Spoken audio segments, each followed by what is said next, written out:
स्वागत है सभी लोगों का संतोषी सिलाई सेंटर पर। तो देखिए, आज मैं आपको दिखाऊंगी कि सादा ब्लाउज की कटिंग किस प्रकार से करें। आप देख रहे हैं कि हम एक साथ दो ब्लाउज की कटिंग करने वाले हैं। तो देखिए आप, मैंने कपड़े को किस प्रकार से फोल्ड किया हुआ है। देखिए, हमने इस प्रकार से इसको डबल फोल्ड किया हुआ है। और देखिए, बहुत ही आसान तरीके से मैं आज आपको समझाने वाली हूँ। तो देखिए, ये हमारा ब्लाउज का नाप है। तो हमें इसमें क्या देखना है कि ब्लाउज की जो हमारी सीना होता है उसको देखना है कि यहाँ पर कितना है। तो इस प्रकार से बहुत सरल तरीका से हम बताएंगे। देखिए, ये यहाँ पर 8 है और इसकी लंबाई को देखेंगे। इसकी लंबाई को देखेंगे कि ये 13 इंच है। फिर इसके बाद देखिए, हमें क्या करना है, जो हमारी सीना की चौड़ाई थी वो 8 इंच की थी। तो 8 इंच पर हमने एक निशान लगाया और ये देखा कि हमारा मार्जिन कितना है। तो मार्जिन को हम इसको इसी प्रकार से रख सकते हैं। आप जितना रखना चाहें रख सकते हैं, 2 इंच का, 1.5 इंच का, जितना भी आपको सही लगे। अब क्या करना है, हमें सबसे पहले इसमें लॉट निकाल लेंगे। अब देखना है हमारी लंबाई कितनी थी, 13 इंच की। तो जो 13 इंच की लंबाई थी हमारी, जितनी भी लंबाई हो उससे आधा इंच हमें ज़्यादा लेना होगा। तो देखिए, 13 थी तो हमने 13.5 कर दी। और 5.5 इंच पर हमें इसके आर्मोल लेने हैं और प्लेट हमारी 10.5 इंच पर लगानी है। तो देखिए, ये बैक पार्ट छप रहा है हमारा और बहुत ही सरल तरीके से हम इसको छपा रहे हैं। अब आप देखेंगे कि हमें गला 2.5 इंच का लेना है और कंधी हमारी 3.5 इंच की लेनी है। ये हर ब्लाउज में कॉमन होता है, इसी प्रकार से ये रहता है। अब हमको क्या करना है, इस प्रकार से स्केल से लाइन करनी है। अब आप देखेंगे कि हमारा जो पीछे का बैक गला है उसको हम किस प्रकार से लेंगे। तो बैक गले के लिए क्या है, हमें ब्लाउज के नाप में ये देखना है कि हमारी जो ये पट्टी है कितनी है। तो देखिए, ये 4 इंच की है। तो हमें लॉट को निकालते हुए इस पर 4 इंच का निशान लगा देना है और यहाँ पर इस प्रकार से इसकी चौड़ाई 2.5 इंच पे लेनी है। तो देखिए, इस प्रकार से हम कुछ इसे करेंगे और इसको थोड़ा राउंड देंगे। अब आप देख रहे होंगे कि हमारा बैक पार्ट बिल्कुल तैयार हो चुका है। अब देखिए, मैं आपको फ्रंट पार्ट भी इधर दिखाऊंगी कि फ्रंट पार्ट को इसी के हिसाब से छपा सकते हैं। तो देखिए, सबसे पहले हमें लंबाई लेनी है और देखिए, ये तीरा है, जो तीरा वाला ब्लाउज है। तो उसके लिए मुझे क्या करना है, 12.5 इंच की लंबाई लेनी है। सबसे पहले हमें 12.5 इंच की लंबाई लेनी है और आर्मोल हमारे 5.5 इंच पर ही रहना है। अब हमें 2.5 इंच का गला और 3.5 इंच की कंधी लेनी है और इसे स्केल से बिल्कुल सीधा कर लेना है।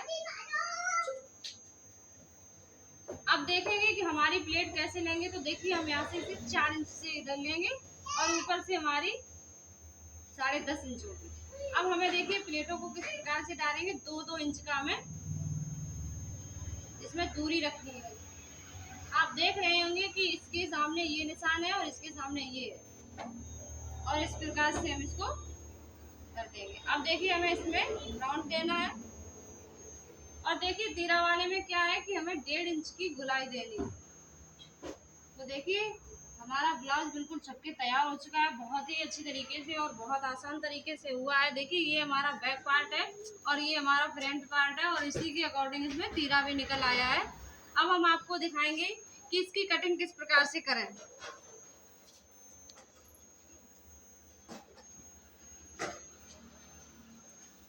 तो देखिए, हमें क्या करना है, इसकी कटिंग सबसे पहले हम गले की साइड करेंगे। देखिए, गले की साइड हमने इसलिए की है, देखिए हमारा ये जो कपड़ा है ये हमारे बटन पट्टी के काम में आ जाएगा। और अब हमको कंधी की काटनी है और इसको भी कुछ इस प्रकार से कटिंग करनी है। और देखिए, सबसे अच्छा तरीका तो ये है कि हमारे दो ब्लाउज एक साथ कट रहे हैं। आप 2 हो या 3 हो या 4 हो, अगर एक उनका नाप हो तो आप भी इस प्रकार से कटिंग कर सकते हैं, बहुत ही सरल तरीके से। तो देखिए, हमारा बैक ये है और फ्रंट ये है। अब हमें क्या करना है, इसकी तीरे की कटिंग करनी है और हमें इसमें निशान भी लगा लेना है प्लेटों का, ताकि हमारी निशान सही होंगे तो हमारी प्लेट भी बिल्कुल सही आएगी। तो आप देखेंगे कि हमारी, देखिए ये बिल्कुल तैयार हो चुका है कट के। अब हमें क्या करना है, बाजू की कटिंग करनी है। तो देखिए बाजू की कटिंग भी मैं इसको बताऊंगी आपको, दोनों एक साथ में ही कटिंग करेंगे। तो देखिए बाजू के लिए कपड़े को हमने किस प्रकार से फोल्ड कर रहे हैं, इस प्रकार से देखिए फोल्ड किया हुआ है। अब हमारी इसमें हाफ बाजू रहने वाली है। तो देखिए इसमें भी हमें सबसे पहले लॉट निकालनी है। देखिए मार्जिन तो हर किसी में निकाला जाता है, क्योंकि मार्जिन की ज़रूरत हमें हर किसी में रहती है, या तो बाजू हो या लंबाई हो, कुछ भी हो। तो देखिए हमारी इसकी हमने लॉट निकाल दी है। अब हमारी बाजू है 5 इंच की, तो 5 इंच में हमें क्या करना है, आधा इंच बढ़ाना है, क्योंकि आधा इंच हमारा ऊपर की साइड दब जाएगा और नीचे के लिए हमने निकाल दिया। अब हमें क्या करना है, इसके आधे यहाँ पर निशान लगाना है। अब हमारी बाजू की चौड़ाई जितनी भी हो उसके हिसाब से हमें यहाँ निशान लगाना है और उसके आधे लगाना है, और ये इस प्रकार से राउंड देना है। देखिए बहुत ही सरल तरीके से हमारी बाजू चप्पी बिल्कुल तैयार हो चुकी है। तो देखिए इसी प्रकार की कटिंग देखने के लिए और इस प्रकार से आपको सिलाई सीखने के लिए हमारे संतोषी सिलाई सेंटर पर आपका बहुत बहुत धन्यवाद है। हमारे वीडियो अगर अच्छे लगे हों तो लाइक एवं सब्सक्राइब जरूर करें। धन्यवाद।